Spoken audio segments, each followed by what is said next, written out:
Good evening, sir. Evening, sir. Good evening, sir. Good evening. Good evening, sir. Good evening, sir. Good evening. Good evening. Good evening, sir. Good evening, sir. Good evening.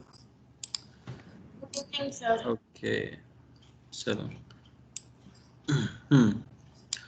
तो basic maths का integration और differentiation हमारा खत्म हो गया था last class में, है ना? और डिस्कशन भी हो गया डीपीपी का। हाँ सर अब नया चैप्टर ऐसे कब से शुरू होने वाला है? क्योंकि मैंने लेट ज्वाइन किया तो अभी मैं स्टिल सारे प्रीवियस लेक्चर्स देख रही हूँ। मैं लाइव अटेंड समझ नहीं आ रहा मुझे, तो फिर आज ही से स्टार्ट होने वाला है बेटा। First chapter. फर्स्ट चैप्टर नहीं है, ये वेक्टर्स चैप्टर है, लेक्चर 1 है उसका। ओके ठीक है, तो ये आपको समझ आएगा। ओके इसका पिछले से कुछ लेना देना नहीं है, ओके, पर इम्पोर्टेंट बहुत ज़्यादा है। हाँ जो भी डाउट्स हो पूछते चलना। ओके चलो स्टार्ट करें, सब तैयार? Yes, sir. Yes, sir. Yes, sir. तो Yes, sir. Obviously vector Yes, sir. Start करते ही सबसे पहली चीज है वेक्टर्स की डेफिनेशन। कौन बताना चाहता है किसे कहते हैं हम एक वेक्टर? नाम तो सुना ही होगा, वेक्टर और scalar. Yes, sir. Yes, sir. Vector Yes, sir. So both magnitude and direction. Sir, it has magnitude Yes, and both direction. magnitude Physical and quantity which direction. has both magnitude and direction. Very good. तो मुझे जो definition सुनाई दी है वो है, पहले तो आपको इस तरह से बोलना पड़ेगा कि it is a physical quantity. अब फिजिकल क्वांटिटी क्या होता है, ये वैसे तो यूनिट्स एंड डायमेंशन में मैं आपको बताता, पर एक रफ आइडिया अगर मैं दूं तो बेसिकली इस यूनिवर्स में कई सारे लॉज हैं, कई सारे फिनोमेना हैं जिनको कि आप फिजिक्स के अंदर पढ़ते हो, जैसे ग्रेविटेशन का लॉ, कूलम्ब का लॉ, ओके, गॉस का लॉ, न्यूटन का लॉ, ऐसे ढेर सारे लॉज और फिनोमेना होते हैं। तो इन लॉज और फिनोमेना को एक्सप्रेस करने के लिए जिन क्वांटिटीज का यूज किया जाता है उन्हें फिजिकल क्वांटिटीज बोला जाता है। जैसे सबको फेमस है न्यूटन के लॉ, एटलीस्ट सबको पता होते हैं। तो सेकंड लॉ जैसे कि आता है force is equal to mass into acceleration. तो सेकंड लॉ तो बेसिकली होता है कुछ और, मतलब लैंग्वेज में हम लिख सकते हैं, पर मैथमेटिकली उसे एक्सप्रेस करने के लिए आपको फिजिकल क्वांटिटीज की जरूरत पड़ती है, जैसे फोर्स की, मास की, एक्सेलरेशन की। तो फिजिकल क्वांटिटीज दो तरह की पाई जाती हैं, ठीक है ना? दो तरह की फिजिकल क्वांटिटीज पाई जाती हैं। सबसे पहले मैं फिजिकल क्वांटिटीज के बारे में लिख देता हूं।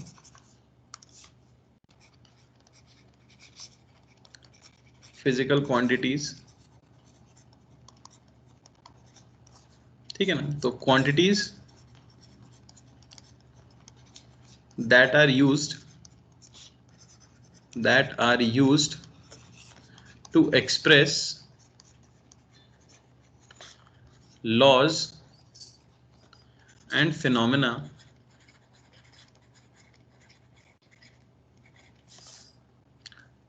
of universe in physics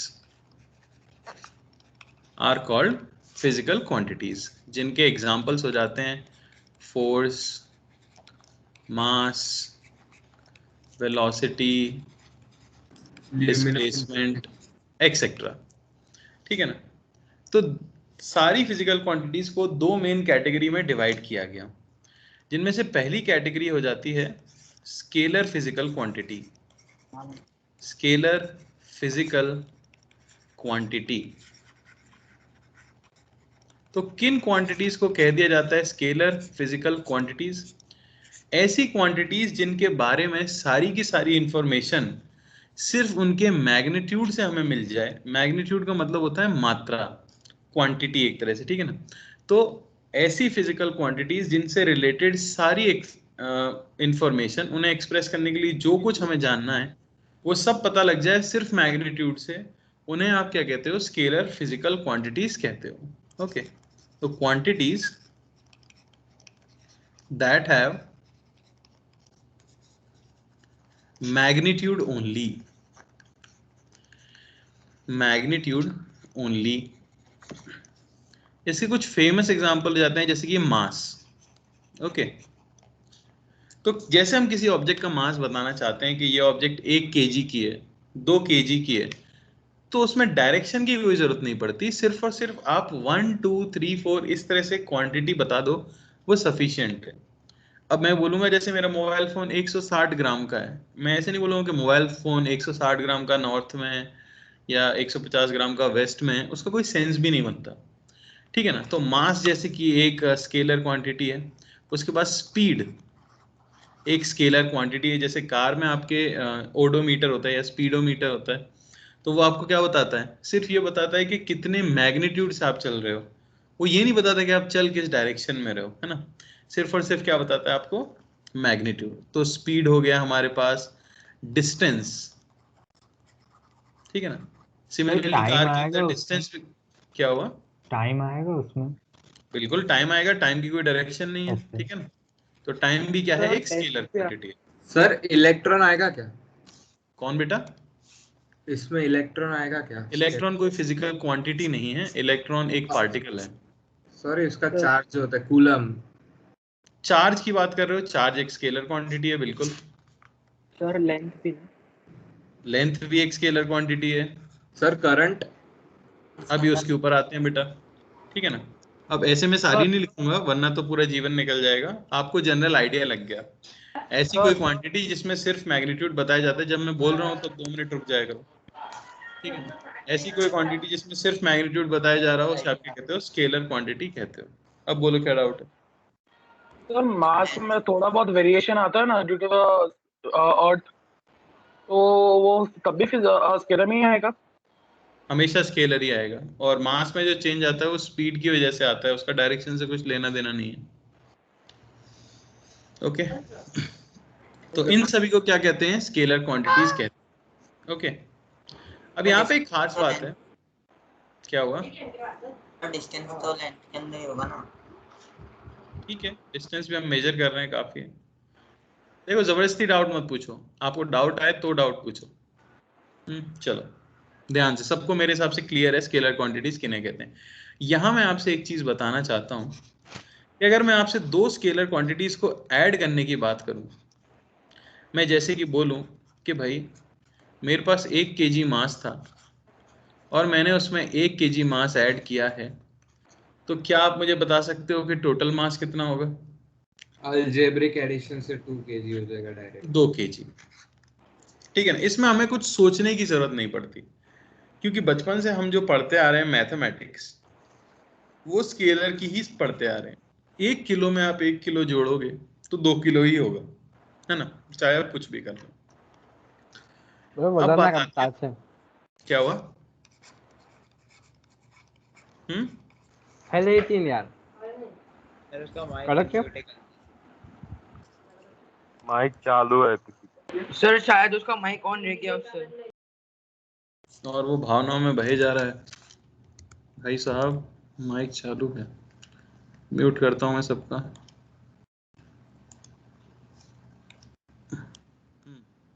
बात करते हैं वेक्टर फिजिकल क्वांटिटी की। तो जैसे मैंने डेफिनेशन पूछी थी और सबने डेफिनेशन बताई थी, any physical quantity that has magnitude as well as direction is called a vector physical quantity.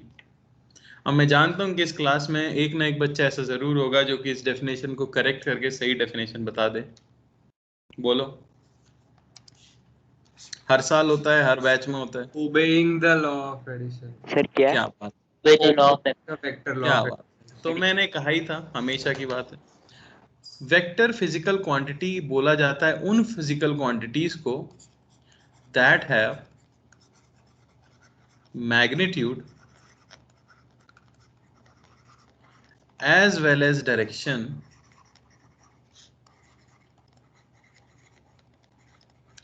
and also follow the vector law of addition. The vector law of addition. अगर कोई physical quantity ऐसी है जिसके पास magnitude और direction है और वो वेक्टर लॉ ऑफ एडिशन को फॉलो करती है, तभी आप उसे एक वेक्टर फिजिकल क्वांटिटी बोलोगे, ठीक है। जैसे मैं पहले कुछ इसके एग्जांपल दे देता हूं। जैसे वेलोसिटी, आपने नाम सुना होगा, it is speed with direction. Displacement सुना होगा आपने, shortest distance between 2 points. Acceleration, ठीक है ना। तो ये सभी क्या आती हैं, वेक्टर क्वांटिटीज आती हैं। अच्छा, इस पूरी डेफिनेशन का क्या मतलब है? इसका क्या मतलब है, follows law of vector addition. तो बात ये है कि अगर कोई ऐसी क्वांटिटी है जिसके पास मैग्नीट्यूड है, डायरेक्शन भी है, पर वो वेक्टर लॉ ऑफ एडिशन को अगर फॉलो ना करे तो उसे आप वेक्टर नहीं बोलते। जैसे यहां एक स्पेशल नोट बनाया जाता है करंट का। करंट के पास मैग्नीट्यूड भी होता है, जैसे 1 एम्पियर, 2 एम्पियर, और डायरेक्शन भी होती है, वायर में किस तरफ फ्लो कर रहा है ये डायरेक्शन भी होती है।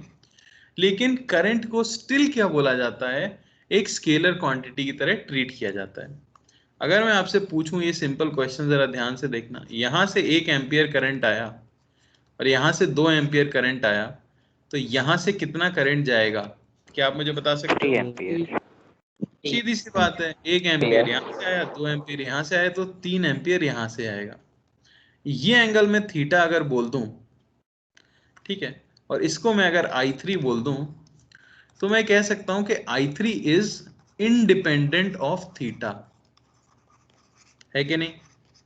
Yes, sir. आप कितने भी एंगल पे रख लो वायर को, उससे फर्क नहीं पड़ता। अगर 1 एम्पियर और 2 एम्पियर आ रहे हैं तो जा रहा होगा कितना, 3 एम्पियर। तो करंट एक ऐसी क्वांटिटी है जिसके पास मैग्नीट्यूड है, डायरेक्शन है, but does not follow vector law of addition,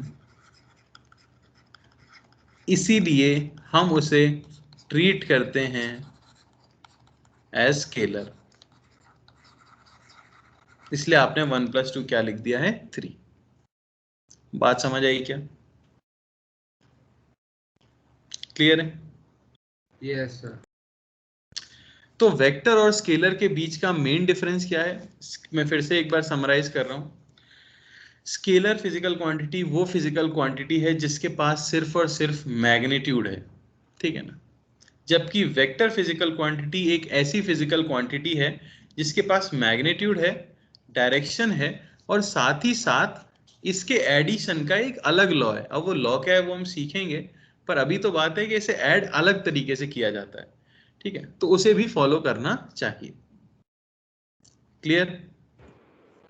current तो कौन सी मतलब ये टाइप में आता है, स्केलर में? स्केलर मानेंगे हम। सर हर कंडीशन में स्केलर ही होगा।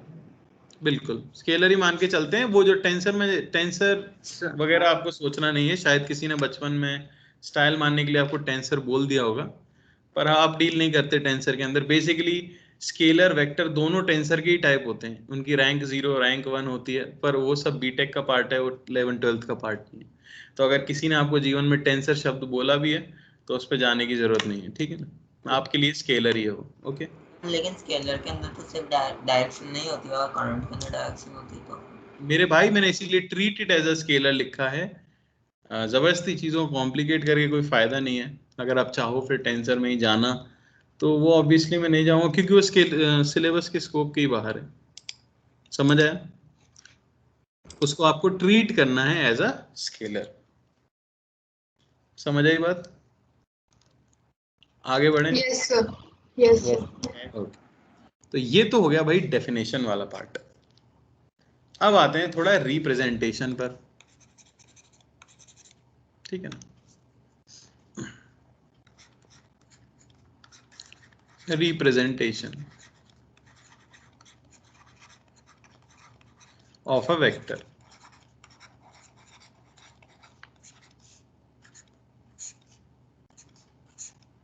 ठीक है, तो कोई भी वेक्टर फिजिकल क्वांटिटी अगर आपके पास है, सर बोलो। सर आपने वो स्केलर फिजिकल क्वांटिटी और वेक्टर मतलब सिर्फ वेक्टर फिजिकल क्वांटिटी में वो वेक्टर लॉ ऑफ एडिशन का मतलब क्या है?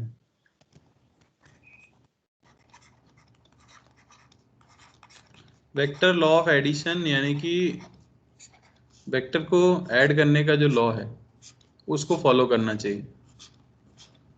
वो लॉ क्या है, उसे कैसे यूज करते हैं, वो वो हम सब तो आगे आगे पढ़ेंगे। ऑब्वियसली। ओके ये तो डेफिनेशन थी सिर्फ। ठीक है, अब मैं एकदम बेसिक चीज से स्टार्ट कर रहा हूं जो कि है रिप्रेजेंटेशन ऑफ अ वेक्टर, एक वेक्टर क्वांटिटी को कैसे लिखा जाता है। ठीक है, तो it is represented by an arrow. आप किसी भी वेक्टर क्वांटिटी को एक एरो से रिप्रेजेंट कर सकते हो। जैसे मान लो कि मेरे पास लेंथ है 5 मीटर, लेंथ तो स्केलर हो गई, चलो। जैसे मेरा डिस्प्लेसमेंट है 5 मीटर, या सबसे फेमस जो वेलोसिटी, मैं कह दूं कि मान लो मेरी वेलोसिटी है 5 मीटर पर सेकेंड, तो उसे अगर मैं फिजिकल सेंस में ड्रॉ करके दिखाना चाहता हूं या रिप्रेजेंट करना चाहता हूं, तो उसे मैं एक एरो की मदद से रिप्रेजेंट कर सकता हूं। बात समझ आ रही है? बोलो भाई, ठीक है ना? तो अगर आप एक एरो बना देते हो तो वो एक वेक्टर फिजिकल क्वांटिटी को रिप्रेजेंट करता है इस तरह से। जहां जो स्टार्टिंग पॉइंट आपको दिख रहा है इसे कहा जाता है टेल ऑफ द वेक्टर, और जो एंड पॉइंट आपको दिख रहा है मेनली जिसे एरो जहां पॉइंट कर रहा है कहते हैं, उसे कहा जाता है हेड ऑफ द वेक्टर। ठीक है ना? तो जैसे कि मेरी फिजिकल क्वांटिटी है, एग्जांपल के तौर पे मैं अगर ले लूं तो वो है वेलोसिटी, जैसे कि 5 मीटर पर सेकेंड। समझ आई बात? मान लो मैं कह देता हूं वेलोसिटी है आपकी क्वांटिटी, या यहीं लिख देता हूं, एग्जांपल मैंने लिया है वेलोसिटी 5 मीटर पर सेकेंड ईस्ट। ये हो गया मैग्नीट्यूड और ये हो गई उसकी डायरेक्शन, है ना? तो वेलोसिटी क्या हो गई ये। अगर इसको एक एरो से रिप्रेजेंट कर रहे हो तो कुछ इस तरह से आप रिप्रेजेंट करते हो। जहां जो लेंथ ऑफ द एरो होती है, एरो की जो लंबाई है, ये करस्पॉन्ड करती है मैग्नीट्यूड को, ये करस्पॉन्ड करती है मैग्नीट्यूड ऑफ वेक्टर को। किसी भी फिजिकल क्वांटिटी को जब आप ड्रॉ करके दिखा रहे हो तो जितना लंबा एरो आप बनाओगे हम समझ जाएंगे कि उसका मैग्नीट्यूड उतना ज्यादा है, उसकी मात्रा उतनी ज्यादा है। समझ आ रही है बात? जबकि एरो का हेड जिस तरफ है ये बताता है कि वो फिजिकल क्वांटिटी, वो वेक्टर फिजिकल क्वांटिटी किस डायरेक्शन में पॉइंट कर रही है। तो head points in direction of physical quantity, physical quantity. तो क्योंकि मैंने इस वेलोसिटी को अगर इससे रिप्रेजेंट किया है तो इस तरफ कौन सी डायरेक्शन होगी?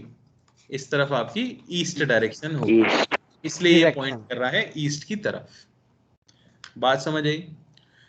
तो हर वेक्टर फिजिकल क्वांटिटी को, फिर से ध्यान से सुनना उसके बाद डाउट्स पूछना, हर वेक्टर फिजिकल क्वांटिटी को आप एक एरो की मदद से ड्रॉ करते हो। ठीक है ना? टेल एरो की होती है, हेड एरो का होता है। जो टेल और हेड के बीच का डिस्टेंस है यानी कि लेंथ है ऑफ द एरो, वो बताती है magnitude of your vector quantity, जबकि हेड जिस तरफ पॉइंट कर रहा हो वो हो जाती है direction of that physical quantity. बात समझ आई? ठीक है ना? ये तो हो गया इसका रिप्रेजेंटेशन। अब किसी भी फिजिकल क्वांटिटी का जब आप सिंबल ड्रॉ कर रहे होते हो तो वो हम कैसे ड्रॉ करते हैं? ठीक है ना? जैसे मान लो कि हमारे पास एक वेलोसिटी का वेक्टर बनाया गया है इस तरह से, तो मैं इसका सिंबल ड्रॉ करना चाहता हूं। ये तो हो गया भाई इसका रिप्रेजेंटेशन, एक एरो बना दिया। इसको V अगर आप सिंबल यूज कर रहे हो तो उसके ऊपर एक एरो ड्रॉ कर देते हो। समझ आई बात? सिमिलरली एक्सीलरेशन को अगर आप रिप्रेजेंट करना चाहते हो तो कैसे करेंगे? एक्सेलरेशन के लिए सिंबल A ले लेते हैं और उसके ऊपर एक एरो बना देते हैं। तो कभी भी कोई भी फिजिकल क्वांटिटी लिखी हो, ठीक है ना, जैसे आपकी फिजिकल क्वांटिटी यहां पे मैंने यूज किया है, अगर, या मैं ये कह सकता हूं कि अगर आपने सिंबल यहां यूज किया है और उसके ऊपर एक एरो बना दिया गया है, तो ये जो टॉप पे एरो बनाया गया है, arrow on top means it is a vector quantity. Vector quantity, समझ आई क्या बात? तो ए vector, B vector, C vector, अगर टॉप पे एरो बनाया गया है सिंबल के अंदर तो वो एक वेक्टर क्वांटिटी है। और यहां याद रखना, the arrow on top, the arrow on top must always point towards right, towards right। ये एक तरह से मतलब आप कह सकते हो लॉ टाइप है कि जब भी आप कोई फिजिकल क्वांटिटी रिप्रेजेंट कर रहे हो, उसका सिंबल बना रहे हो, तो सिंबल में एरो हमेशा उसके ऊपर बनाना है। कभी भी ऐसे आप किसी वेक्टर को नहीं लिख सकते, वो हमेशा गलत हो जाएगा। एरो सिंबल के अंदर हमेशा राइट में पॉइंट करना चाहिए। क्लियर? Yes sir. ओके।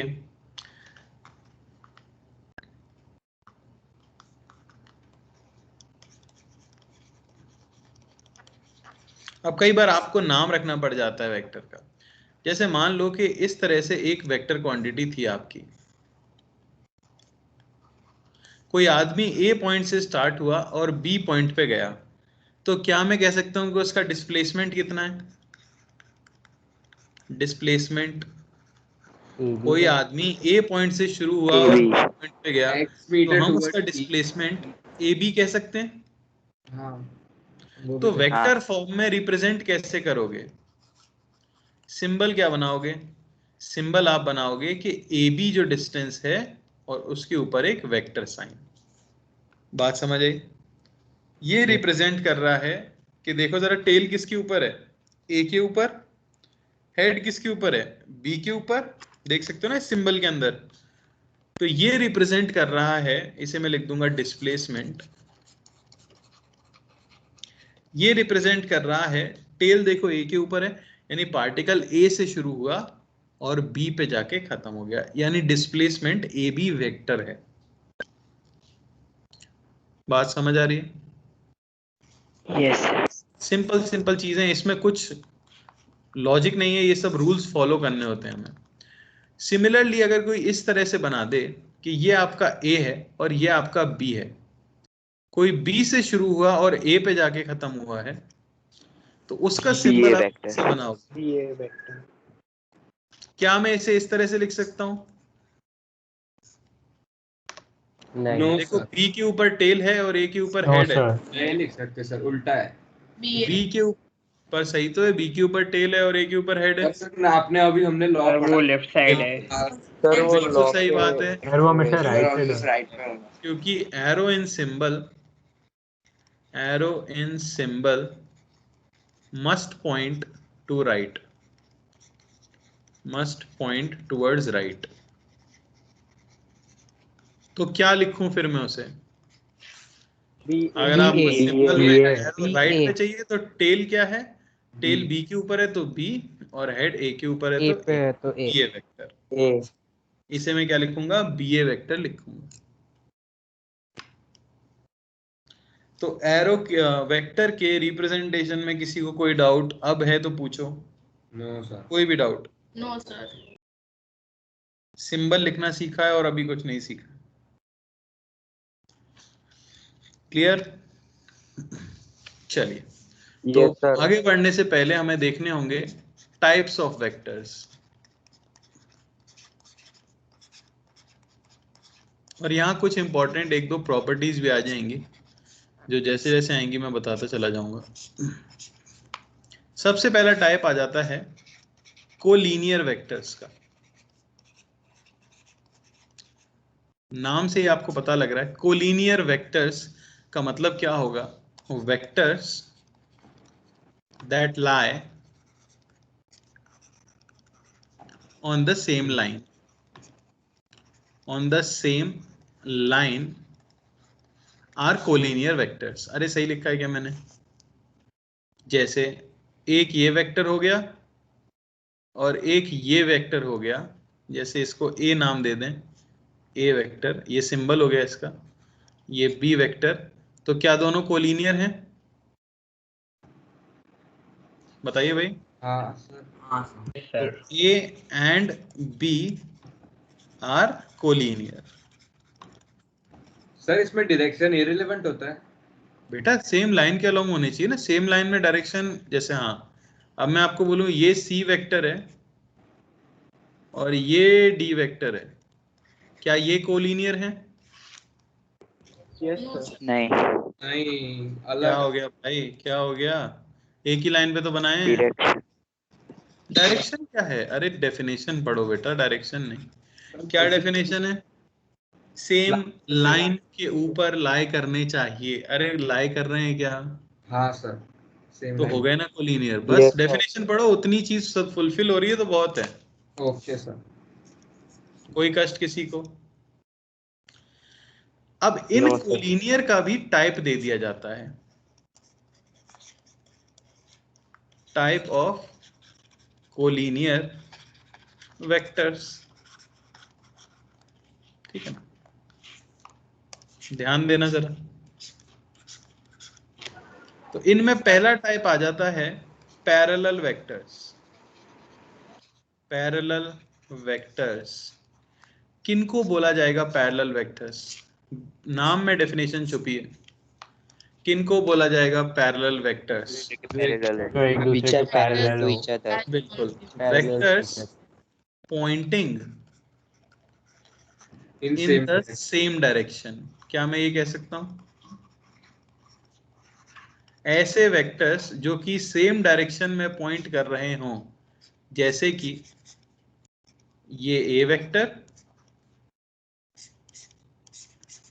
और ये बी वेक्टर, क्या दोनों पैरेलल हैं?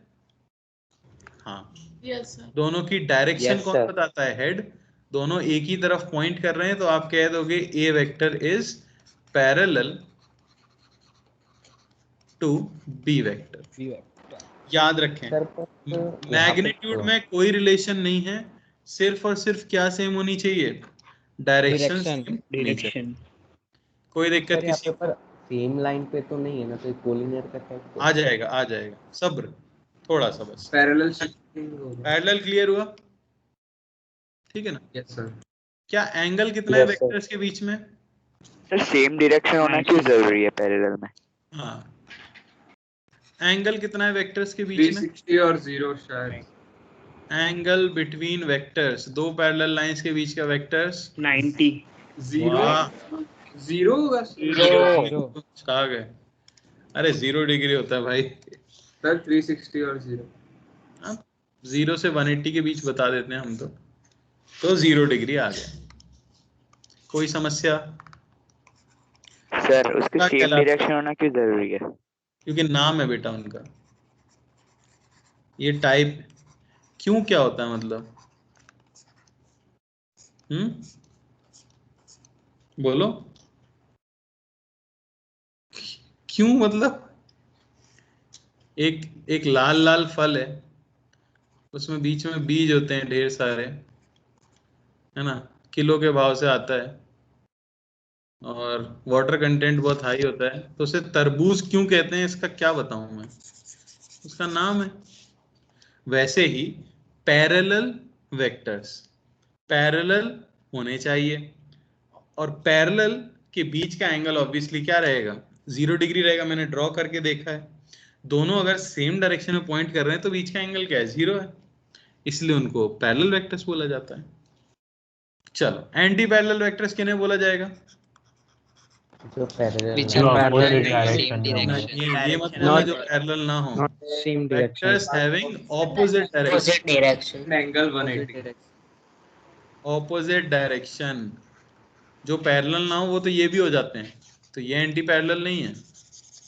ठीक है ना?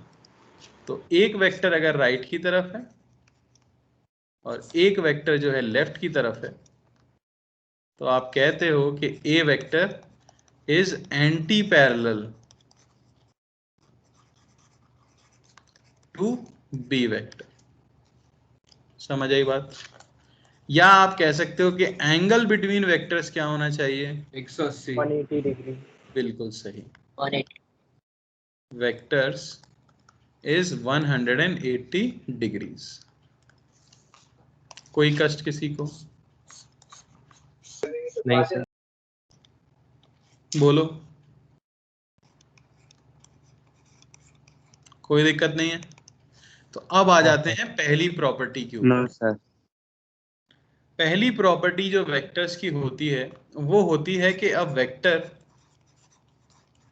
shifted parallel to itself in space remains constant। समझना मेरी बात को, ये इंपॉर्टेंट प्रॉपर्टी है काफी ज्यादा। A vector shifted parallel to itself in space remains constant। एक वेक्टर के पास क्या होता है? एक वेक्टर के पास एक मैग्नीट्यूड होता है और एक डायरेक्शन होती है कि नहीं? यही दो क्वांटिटीज एक वेक्टर को आइडेंटिफाई करने के काम आती हैं। अब मान लो कि मैंने अपने हाथ में एक पेन पकड़ा है, तो इस पेन को मैं एरो जितना इमेजिन कर सकता हूं, एरो की तरह इमेजिन कर सकता हूं। तो ये एरो जिस फिजिकल क्वांटिटी को रिप्रेजेंट कर रहा है, या ये पेन जिस फिजिकल क्वांटिटी को रिप्रेजेंट कर रहा है, उसका मैग्नीट्यूड हो जाएगा लेंथ ऑफ द पेन, है कि नहीं? Yes, और जो sir. पेन पे ढक्कन लगा हुआ है मैं मान लेता हूं वो हेड है, तो वो जिधर पॉइंट कर रहा है वो हो जाएगी डायरेक्शन ऑफ वेक्टर। क्लियर है कि नहीं? अब इस पेन को अगर मैं डायरेक्शन फिक्स रखते हुए स्पेस में कहीं भी लेकर जाऊं, जैसे इस एरो को मैं इसकी लेंथ फिक्स रखते हुए और हेड की डायरेक्शन फिक्स रखते हुए कहीं भी लेकर जाऊं, तो क्या इसके मैग्नीट्यूड पे कोई फर्क पड़ेगा? No No, sir. क्या इसकी डायरेक्शन पे कोई फर्क पड़ रहा है? ना तो क्या वेक्टर पे कोई फर्क पड़ रहा नो। है? नहीं। No sir. तो ये सारे के सारे एक ही वेक्टर को रिप्रेजेंट कर सकते हैं। सर अगर वेक्टर 3D में हुआ तो? बेटा 3D में ही घुमा लो, कुछ फर्क नहीं पड़ता, कैसे भी ले जाओ, खुद से पैरेलल शिफ्ट करना है। जो वेक्टर की डायरेक्शन है वो अगर चेंज किए बिना आपने शिफ्ट किया तो वेक्टर अनचेंज्ड रहता है। ओके। समझ आई के बात? यहाँ मैं अनचेंज्ड लिख देता हूँ, वो बेटर वर्ड है, रिमेन्स अनचेंज्ड। तो देखो जरा, किसी ने कहा था कि एंटी पैरेलल और पैरेलल कोलिनियर का पार्ट कैसे हैं? तो मैं इस ए वेक्टर को उठा के अगर यहां रख दूं तो मैग्नीट्यूड भी सेम है, डायरेक्शन भी सेम है, हो गए ना कोलिनियर? यस बस इस तरह से चेक करते हो आप, यानी कि हर पैरेलल वेक्टर कोलिनियर वेक्टर तो होगा ही। सिमिलरली एंटी पैरेलल को भी उठा के मैं यहां रख दूं अगर, तो हो गया ना ये कोलिनियर? Yes Yes, sir. ठीक है। तो Yes. अगर मैं आपसे कहूं कि हर पैरेलल वेक्टर कोलिनियर वेक्टर है, तो हाँ उसका टाइप है। हर एंटी पैरेलल कोलिनियर है, हाँ। हर कोलिनियर पैरेलल है, नहीं, क्योंकि दो टाइप हैं कोलिनियर के। किसी को डाउट कोलिनियर वेक्टर्स में? नो पहला नो टाइप सर। सब क्लियर है? प्रॉपर्टी क्लियर है? सर नहीं, मुझे ये प्रॉपर्टी एक बार समझाओ ना। कैसे समझाऊं वापस बेटा, क्या डाउट है ये तो बताओ। सुना तुमने क्या बोला मैंने?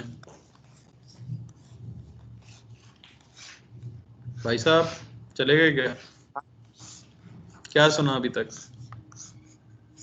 सर ये प्रॉपर्टी भाई सर मेरा नेटवर्क चला गया था सर, इसलिए तो मैं बोल।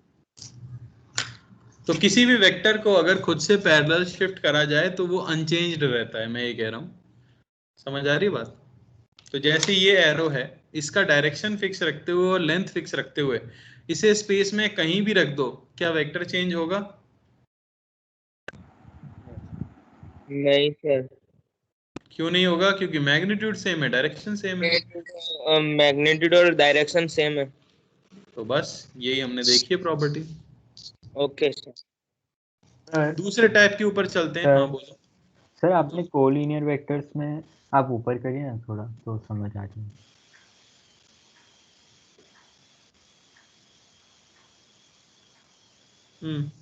हाँ तो सर आपने वो कोलिनियर वेक्टर्स में जो एरो बनाया है और उसके नीचे ए वेक्टर लिखा है और वहीं पे पैरेलल वेक्टर्स में ए वेक्टर ऊपर लिखा था, तो उससे कोई फर्क नहीं पड़ेगा ना, वो सेम ही मीनिंग रहेगा।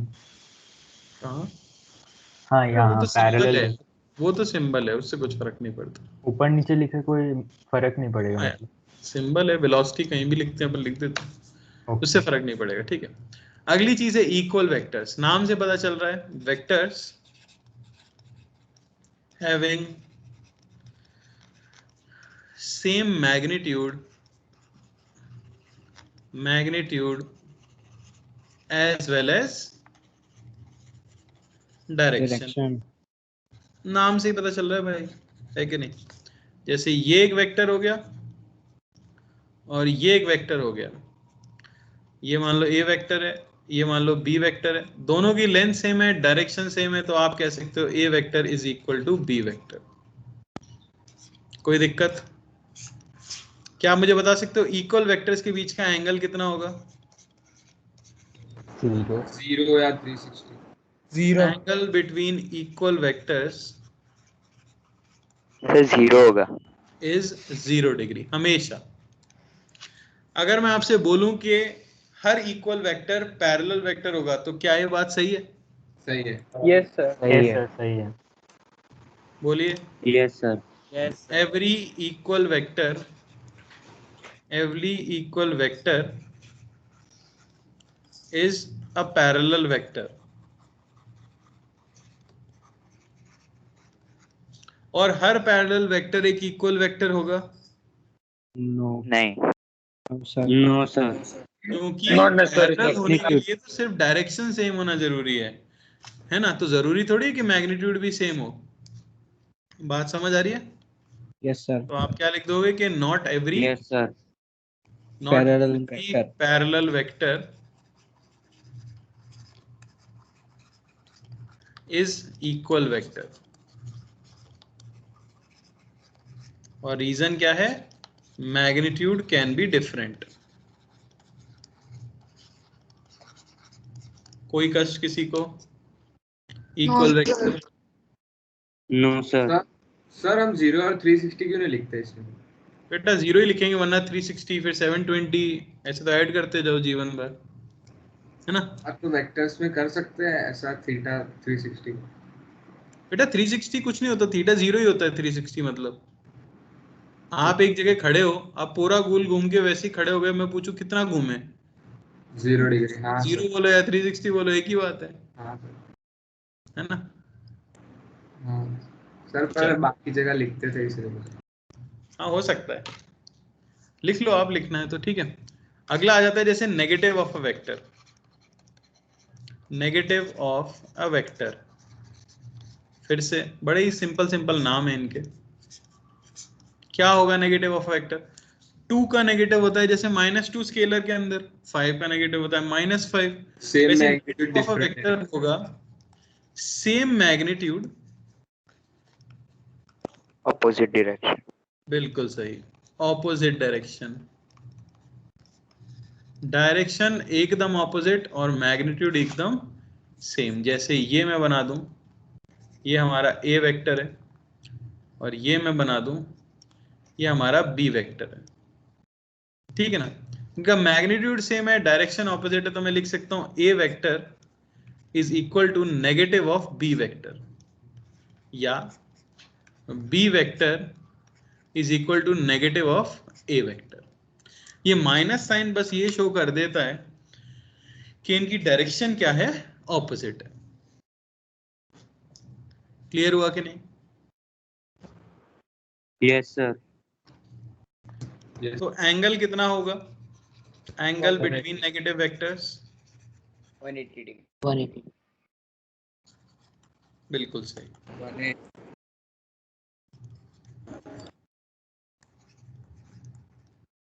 तो अगर मैं आपसे कहूं कि सारे negative vectors anti parallel vectors होंगे, तो क्या ये बात सही है? Yes sir.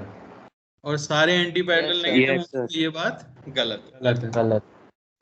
क्लियरली समझ आ रहा है सबको? हाँ सर। और नेगेटिव Yes, sir. वेक्टर्स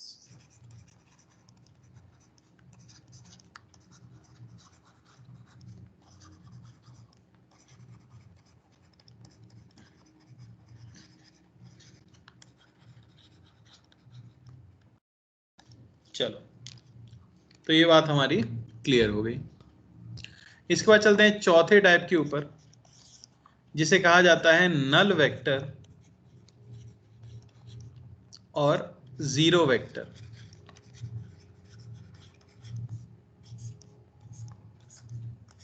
तो ऑब्वियसली ये एक वेक्टर है, a vector of zero magnitude, यानी एक ऐसा एरो जिसकी लेंथ कितनी है, जीरो। तो जीरो लेंथ का एरो बनाओगे तो क्या बनेगा, एक पॉइंट बनेगा कि नहीं? पॉइंट। Yes sir. तो डायरेक्शन क्या होगी, आर्बिट्ररी। क्या लिखेंगे हम डायरेक्शन, नॉट, ठीक है ना। पॉइंट Not- की कोई डायरेक्शन डिफाइंड नहीं होती, तो आप कह दोगे कि वेक्टर है तो डायरेक्शन तो होगी, वेक्टर है तो डायरेक्शन होना जरूरी है, पर वो डायरेक्शन हमें पता नहीं है। तो a vector of zero magnitude and not defined direction,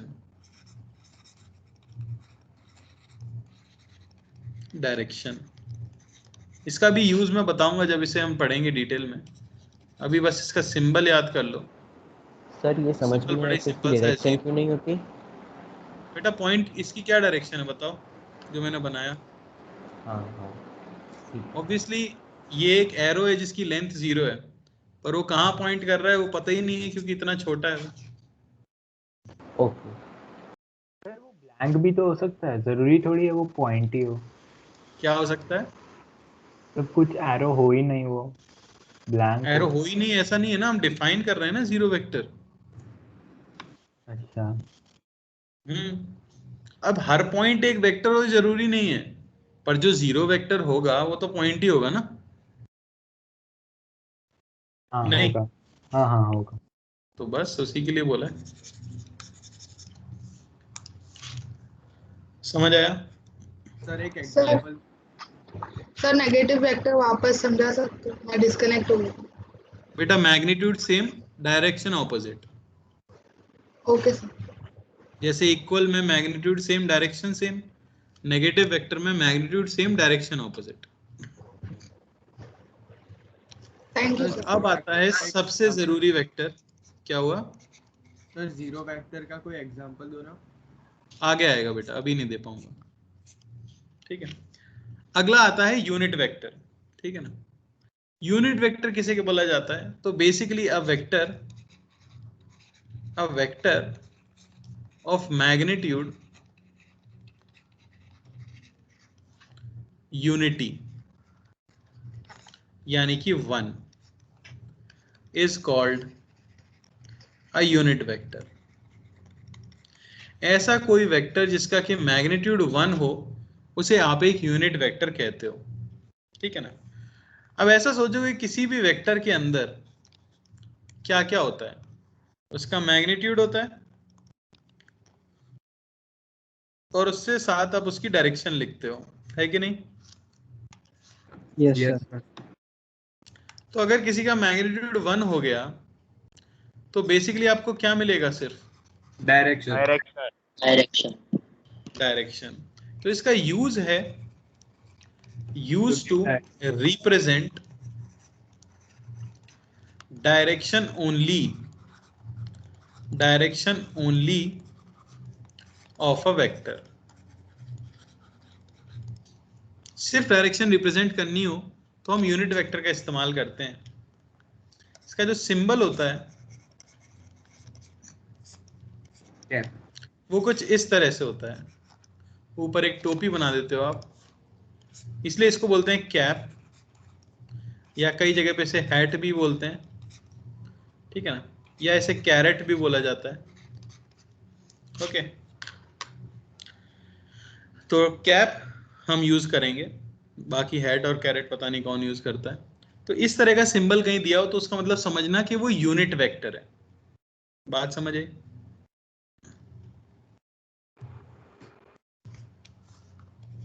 कोई दिक्कत? मतलब एक ऐप क्या को समझ जाने का ना कि वो वेक्टर सिर्फ डायरेक्शन रिप्रेजेंट कर रहा है। बिल्कुल, हाँ बोलो सर एक बार फिर से एक्सप्लेन कर दो ना, डिस्कनेक्ट हो गया सर। हाँ मैं बता देता हूँ, फिर से ही हो रहा है, देखो जरा ध्यान से। कुछ इंपॉर्टेंट सिंबल्स हैं, उन्हें आप देखो जरा। अगर कहीं पे इस तरह से लिखा गया है, एक वेक्टर को एक फिजिकल क्वांटिटी के ऊपर एरो बनाया है, तो इससे आपको क्या इंफॉर्मेशन मिल रही होगी? जब इस तरह से कहीं पे लिखा जाए एक वेक्टर क्वांटिटी, तो उससे आपको इंफॉर्मेशन मिलती है कि मैग्नीट्यूड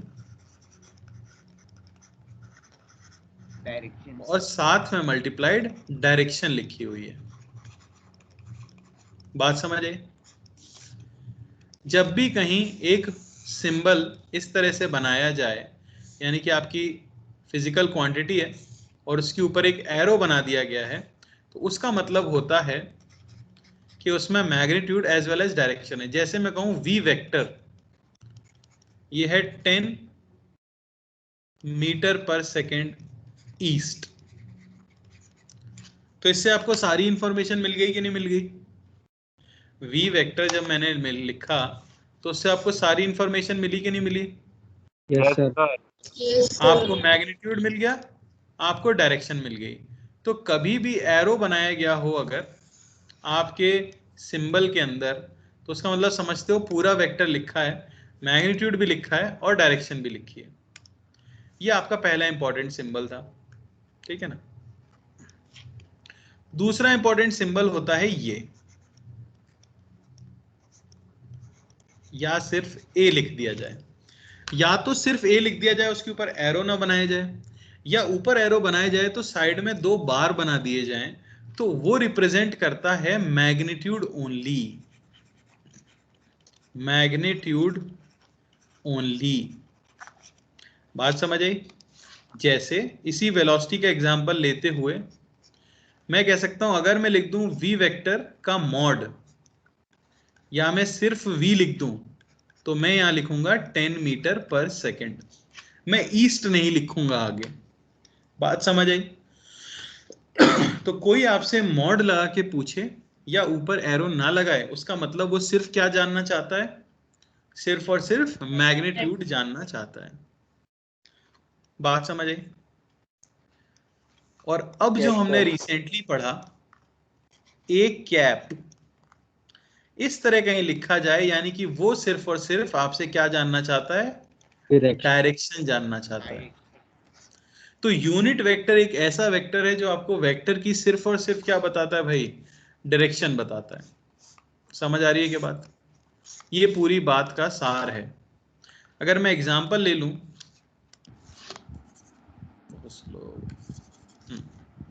अगर मैं एग्जांपल ले लूं यहां पर, तो मैं क्या लिख सकता हूं? v कैप अगर ऐसे किसी ने दिया है तो क्या लिखोगे? ईस्ट। ईस्ट। मेरे हिसाब से इससे पूरी चीज आपको क्लियर हो जानी चाहिए कि कैसे हम सिंबल रिप्रेजेंट करते हैं।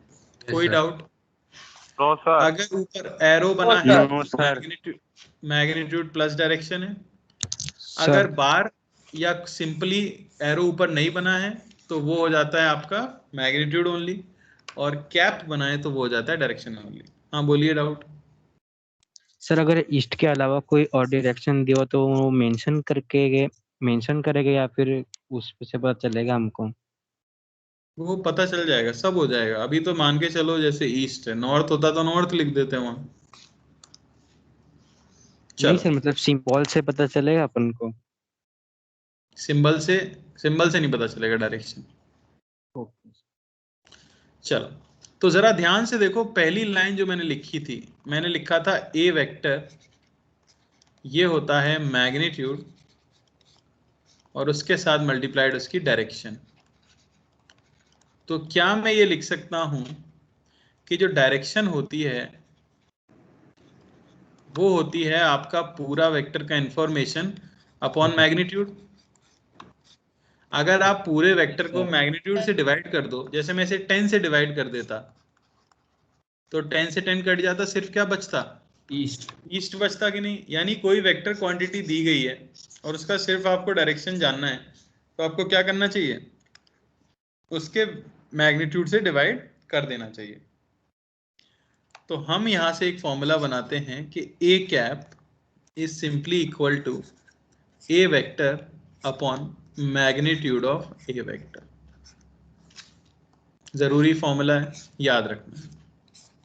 किसी भी वेक्टर का यूनिट वेक्टर निकालने के लिए उस वेक्टर को उसके मैग्नीट्यूड से अगर डिवाइड कर दिया जाए तो आपको सिर्फ और सिर्फ क्या मिलती है? डायरेक्शन मिलती है। कोई दिक्कत किसी को? No sir. क्लियर है?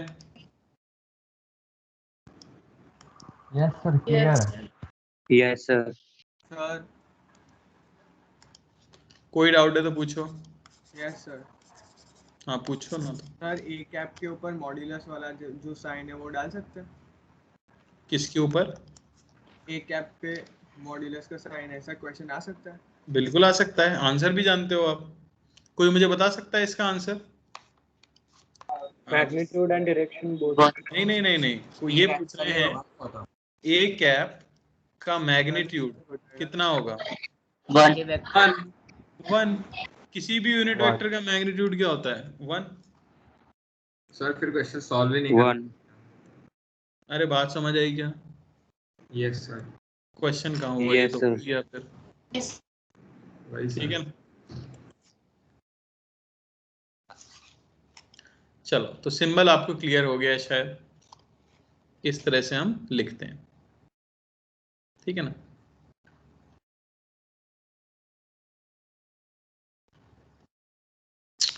यहां पे मैं आपको दूसरी प्रॉपर्टी इंपॉर्टेंट बताना चाहता हूं।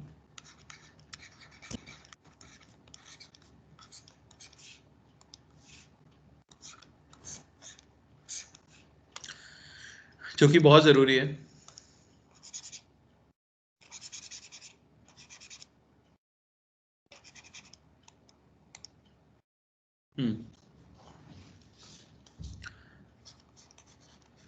The angle between vectors is measured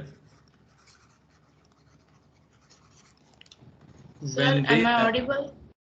हाँ सर वो आपने ए कैप का जो मॉड्यूलस इज इक्वल टू 1 किया ना, वो पता नहीं चला।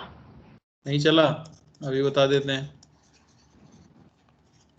is head to head or tail to tail connection। हाँ भाई, तो बेटा मॉड्यूलस किसी का भी क्या बताता है, ये पता है आपको? सर हमेशा पॉजिटिव होगा उसका वैल्यू। उनका आवाज नहीं आ रही बेटा। वो मॉड्यूलस नहीं, मैथ्स वाला नहीं। ये सिंबल क्या बताता है? मैग्नीट्यूड। जिनको डाउट है उनका answer magnitude only. Magnitude only, बिल्कुल सही बात है। हाँ हाँ बिल्कुल। ए वेक्टर का, ए कैप का नाम क्या होता है? क्या इसे हम यूनिट वेक्टर कहते हैं? Yes sir. और आपको पता होगा इसे यूनिट वेक्टर क्यों कहते हैं? क्यों कहते हैं यूनिट वेक्टर? मैग्नीट्यूड यूनिटी होता है। ये देखो जरा, मैग्नीट्यूड कितना होता है? 1 यूनिट। तो किसी ने ये लिखा है, इसका मतलब क्या है? वो क्या जानना चाह रहा है? Magnitude only of A cap. तो यूनिट वेक्टर का मैग्नीट्यूड कितना होगा? 1 ही तो होगा। अच्छा, ये जो प्रॉपर्टी है इसको ध्यान से देखो। दो वेक्टर्स के बीच का एंगल आप जो मेजर करते हो वो वही होता है जब टेल टू टेल कनेक्शन या हेड टू हेड कनेक्शन हो उनके बीच में। जैसे अगर किसी ने इस तरह से वेक्टर दिए हैं, जैसे ये हो गया ए वेक्टर और ये हो गया बी वेक्टर, और ये है इनके बीच का एंगल थीटा। मैं आपसे पूछूं what is the angle between vectors,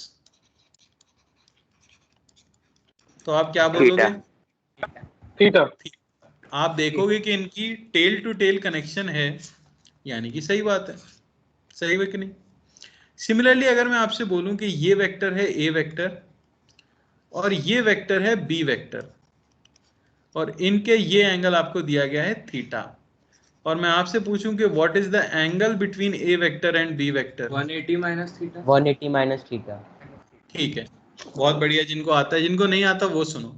तो आपको क्या चेक करना है कि मैं एंगल तभी मेजर कर सकता हूं जब दोनों वेक्टर्स का हेड से हेड जुड़ा हो, या टेल से टेल जुड़ी हो, यानी दोनों वेक्टर्स का सर से सर जुड़ा हो या पूंछ से पूंछ जुड़ी हो। बात समझ आ रही है? यहाँ पे क्या है हाँ, भाई, तो ए वेक्टर वाले एक को नीचे वेक्टर ला का तो सकते हैं। हेड है और दूसरे का क्या है, टेल है, यानी कि आपको धोखा दिया जा रहा है। तो आप क्या कर सकते हो, बी को खुद से शिफ्ट तो कर सकते हो ना, तो बी को शिफ्ट करके अगर मैं ऐसे रख दूं तो टेल टू टेल जुड़ गई कि नहीं?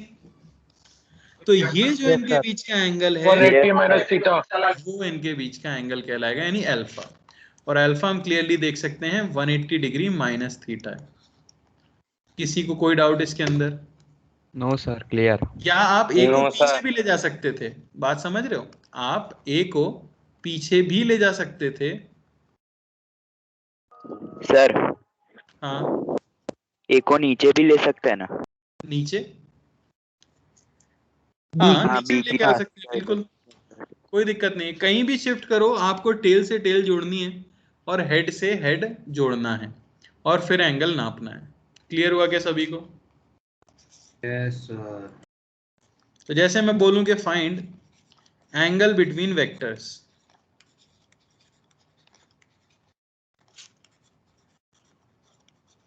ठीक है ना, कुछ क्वेश्चन दे देता हूं मैं। जैसे एक एरो ये है, एक एरो ये है, यहां दिया गया आपको 120 डिग्री। आंसर कोई बोलेगा नहीं, मैं पूछूंगा, ठीक है, बोलने की जरूरत नहीं है।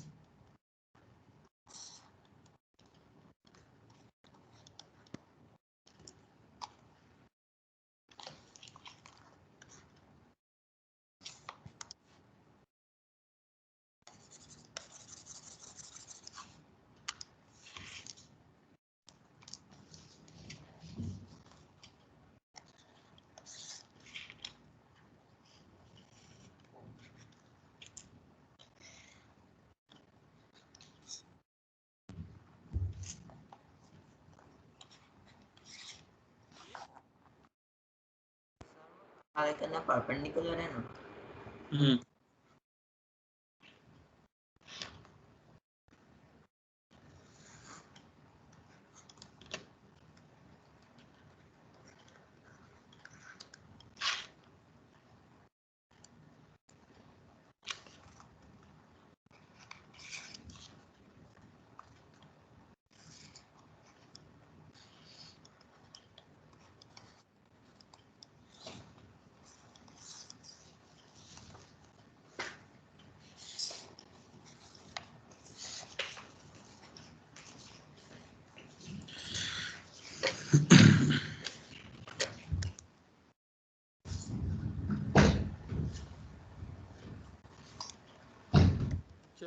फर्स्ट का आंसर बताओ।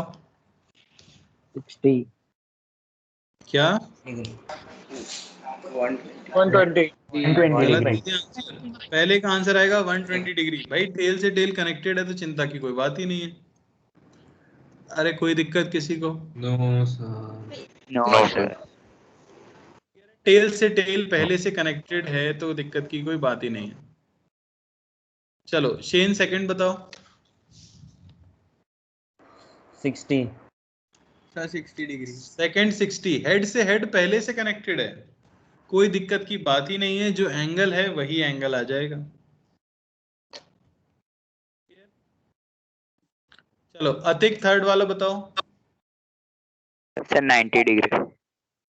आप क्या कर सकते हो, इस वाले को उठा के लाके यहाँ लगा सकते हो। Yes sir.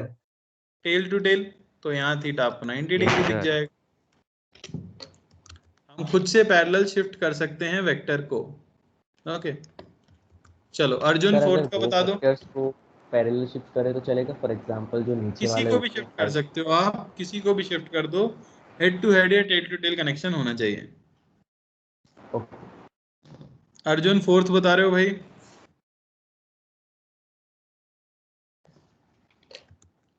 अर्जुन जी से संपर्क नहीं हो पा रहा है। तुम बताओ। मैं बताऊं? बता दो भाई। 30 डिग्री। 30 डिग्री एकदम हलवा सवाल। इस तरह से शिफ्ट कर दो, ये एंगल आपको 30 डिग्री मिल गया, थीटा आपका 30 डिग्री। और कौन बताना चाहता है? रुद्र आप बताओ अगले का। Yes sir 120। बिल्कुल सही, यहाँ हेड टू टेल कनेक्शन है, तो या तो इस वाले को पीछे ले जाऊं या इस वाले को नीचे ले जाऊं। तो अगर मैं इसे नीचे ले जाता हूं इस तरह से, तो ये है इनके बीच का एंगल, और ये ऑब्वियसली क्या है 120 डिग्री है। तो थीटा मैं बोलूंगा 120 डिग्री, ना कि 60 डिग्री जो कि दिया गया था। ठीक है, ध्रुमिल लास्ट पार्ट बता दो, बोलो भाई। नहीं बता पाएंगे सर मैं बता दूं? 180 डिग्री। बिल्कुल सही, बोल भी दिया था। 180 यहाँ में डिग्री। दिख रहा है थीटा 180 डिग्री। सर 180 डिग्री वो तो पता चल गया सर, लेकिन इसको अगर हम थोड़ा आगे पैरेलल शिफ्ट करेंगे और हेड टू हेड जोड़े तो फिर तो 0 डिग्री आता है ना। कैसे? हेड टू हेड तो जुड़े ही हुए हैं बेटा। अच्छा हाँ तो फिर 180 आएगा ना। तो भी अच्छा, हाँ पूरा देखते हो। उल्टा उल्टा जा रहे हैं ना, टेल टू टेल ज्वाइन करोगे तो ऐसे हो जाएगा ये, है कि हाँ नहीं? सर समझ गया, वो थोड़ा कंफ्यूजन हो गया। ठीक है, बढ़िया। तो ये है बेसिक्स ऑफ वेक्टर। आज हमने कुछ पढ़ा नहीं है, ये थ्योरी है जो कि सबको याद रहती है। मेन चीज हम सीखेंगे how to write a vector, how to write a vector. किसी वेक्टर क्वांटिटी को लिखा कैसे जाता है वो हम अगली क्लास में सीखेंगे। ठीक है, तो अगली क्लास में इसको जरूर पढ़ के आना, और कोई डाउट हो तो पहले ही पूछ लेना। बहुत ही बेसिक बेसिक चीजें और 2 प्रॉपर्टी हमने देखी है बस, और कुछ नहीं है। ठीक है सर। हाँ सर वेक्टर्स का थोड़ा आगे का सवाल है, तो वो मैं आपको कब पूछ सकता हूँ? अभी पूछ सकते हो, बाद में पूछ सकते हो, जब चाहो पूछ सकते हो। सर वो डायग्राम क्वेश्चन में ऑलरेडी दिया हुआ है, तो फिर वो न्यूमेरिकल है तो वो व्हाट्सएप पे भेज दो, थ्योरेटिकल होता तो अभी पूछ लेते हैं। हाँ सर न्यूमेरिकल ही है, तो व्हाट्सएप पे भेज दो। Okay sir. अभी चलेगा इस क्लास के बाद? हाँ भेज दो, मैं टाइम मिलते ही सेंड कर दूंगा। ओके ओके चलो, और कोई डाउट किसी को? No sir. No sir. No sir. Thank you everyone, और हैप्पी Bye, ईद sir. कल बना लेना। Thank you sir, bye sir. Bye sir. Bye Bye, sir. Thank bye you, sir. Sir. Bye, sir. Take care sir.